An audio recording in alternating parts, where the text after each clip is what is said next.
بسم اللہ الرحمن الرحیم۔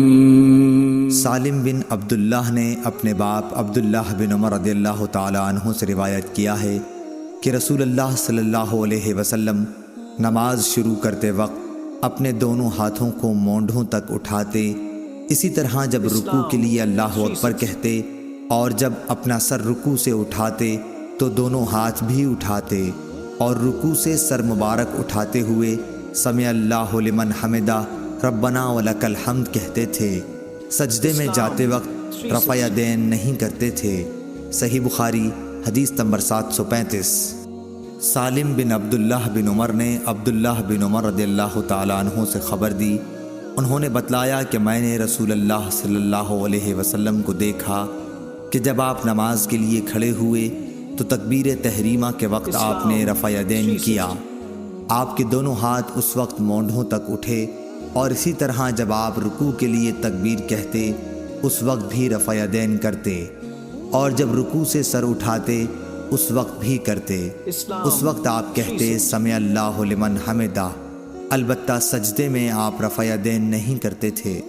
صحیح بخاری حدیث نمبر 736۔ عبداللہ طحان نے بیان کیا خالد حذا سے، انہوں نے ابو قلابہ سے کہ انہوں نے مالک بن حویرث صحابی کو دیکھا کہ جب وہ نماز شروع کرتے تو تکبیر تحریمہ کے ساتھ رفع یدین کرتے، پھر جب رکوع میں جاتے اس وقت بھی رفع یدین کرتے، اور جب رکوع سے سر اٹھاتے تب بھی کرتے، اور انہوں نے بیان کیا کہ رسول اللہ صلی اللہ علیہ وسلم بھی اسی طرح کیا کرتے تھے۔ صحیح بخاری حدیث نمبر 737۔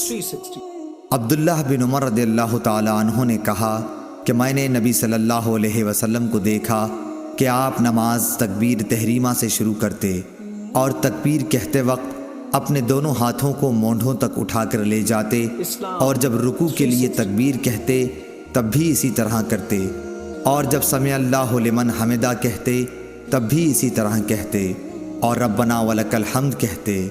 سجدہ کرتے وقت یا سجدے سے سر اٹھاتے وقت اس طرح رفع یدین نہیں کرتے تھے۔ صحیح بخاری حدیث نمبر 738۔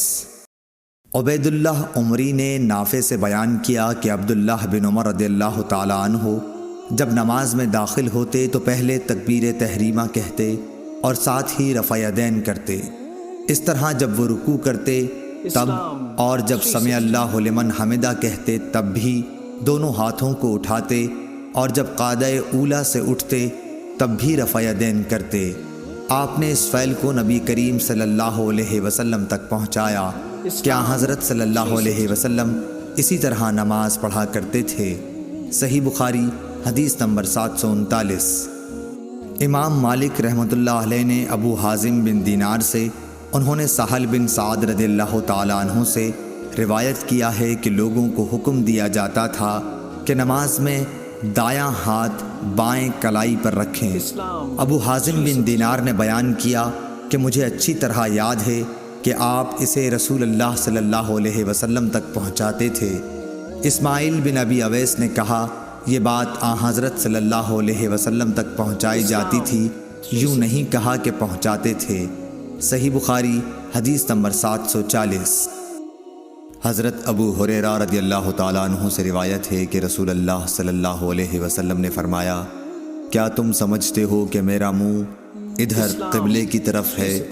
اللہ کی قسم تمہارا رکوع اور تمہارا خشوع مجھ سے کچھ چھپا ہوا نہیں ہے، میں تمہیں اپنے پیچھے سے بھی دیکھتا رہتا ہوں۔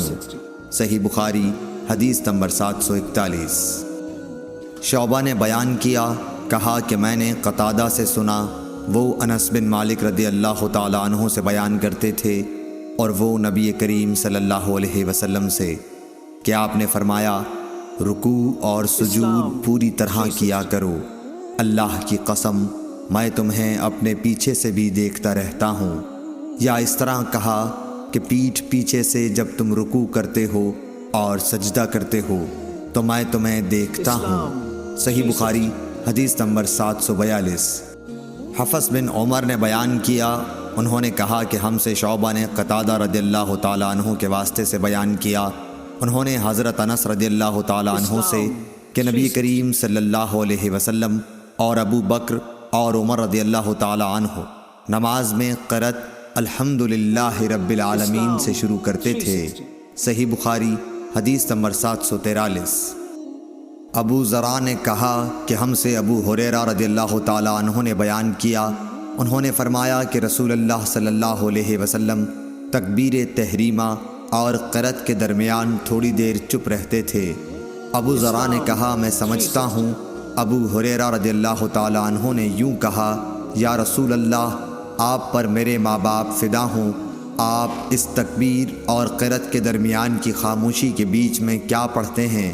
آپ نے فرمایا کہ میں پڑھتا ہوں، اے اللہ میرے اور میرے گناہوں کے درمیان اتنی دوری کر جتنی مشرق اور مغرب میں ہے۔ اے اللہ مجھے گناہوں سے اس طرح پاک کر جیسے سفید کپڑا میل سے پاک ہوتا ہے۔ اے اللہ میرے گناہوں کو پانی، برف اور اولے سے دھو ڈال۔ صحیح بخاری حدیث نمبر 744۔ نافع بن عمر نے خبر دی، کہا کہ مجھ سے ابن ابی ملیکہ نے اسماء بنت ابی بکر سے بیان کیا کہ نبی صلی اللہ علیہ وسلم نے سورج گہن کی نماز پڑھی۔ آپ جب کھڑے ہوئے تو دیر تک کھڑے رہے، پھر رکوع میں گئے تو دیر تک رکوع ہی میں رہے، پھر رکوع سے سر اٹھایا تو دیر تک کھڑے ہی رہے، پھر دوبارہ رکوع میں گئے اور دیر تک رکوع کی حالت میں رہے، اور پھر سر اٹھایا، پھر سجدہ کیا اور دیر تک سجدے میں رہے، پھر سر اٹھایا اور پھر سجدہ کیا اور دیر تک سجدے میں رہے، پھر کھڑے ہوئے اور دیر تک کھڑے ہی رہے، پھر رکوع کیا اور دیر تک رکوع ہی میں رہے، پھر آپ نے سر اٹھایا اور دیر تک کھڑے رہے، پھر دوبارہ رکوع کیا اور آپ دیر تک رکوع کی حالت میں رہے، پھر سر اٹھایا، پھر آپ سجدے میں چلے گئے اور دیر تک سجدے ہی میں رہے، پھر سر اٹھایا، پھر سجدے میں چلے گئے اور دیر تک سجدے میں رہے۔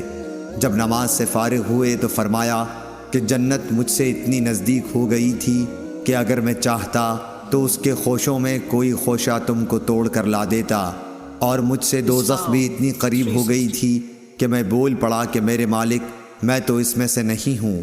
میں نے وہاں ایک عورت کو دیکھا۔ نافع بیان کرتے ہیں کہ مجھے خیال ہے کہ ابن ابی ملیکہ نے بتلایا کہ اس عورت کو ایک بلی نوچ رہی تھی۔ میں نے پوچھا کہ اس کی کیا وجہ ہے؟ جواب ملا کہ اس عورت نے اس بلی کو باندھے رکھا تھا تاکہ بھوک کی وجہ سے وہ مر گئی، نہ تو اس نے اسے کھانا دیا اور نہ چھوڑا کہ وہ خود کہیں سے کھا لیتی۔ نافع نے بیان کیا کہ میرا خیال ہے کہ ابن ابی ملیکہ نے یوں کہا کہ نہ چھوڑا کہ وہ زمین کے کیڑے وغیرہ کھا لیتی۔ صحیح بخاری حدیث نمبر 745۔ ابو معمر نے بیان کیا کہ ہم نے خباب بن ارت رضی اللہ تعالی عنہ صحابی سے پوچھا، کیا رسول اللہ صلی اللہ علیہ وسلم ظہر اور عصر کی رکعتوں میں فاتحہ کے سوا اور کچھ قرأت کرتے تھے؟ انہوں نے فرمایا کہ ہاں۔ ہم نے عرض کی کہ آپ لوگ یہ بات کس طرح سمجھ جاتے تھے؟ فرمایا کہ آپ کی داڑھی مبارک کے ہلنے سے۔ صحیح بخاری حدیث نمبر 746۔ عبداللہ سبعی نے خبر دی، کہا کہ میں نے عبداللہ بن یزید رضی اللہ تعالی عنہ سے سنا کہ آپ خطبہ دے رہے تھے۔ آپ نے بیان کیا کہ ہم سے براء بن عازب رضی اللہ تعالی عنہ نے بیان کیا، اور وہ جھوٹے نہیں تھے، کہ جب وہ صحابہ نبی کریم صلی اللہ علیہ وسلم کے ساتھ نماز پڑھتے تو آن حضرت صلی اللہ علیہ وسلم کے رکوع سے سر اٹھانے کے بعد اس وقت تک کھڑے رہتے جب تک دیکھتے کہ آپ سجدے میں چلے گئے ہیں، اس وقت وہ بھی سجدے میں جاتے۔ صحیح بخاری حدیث نمبر 747۔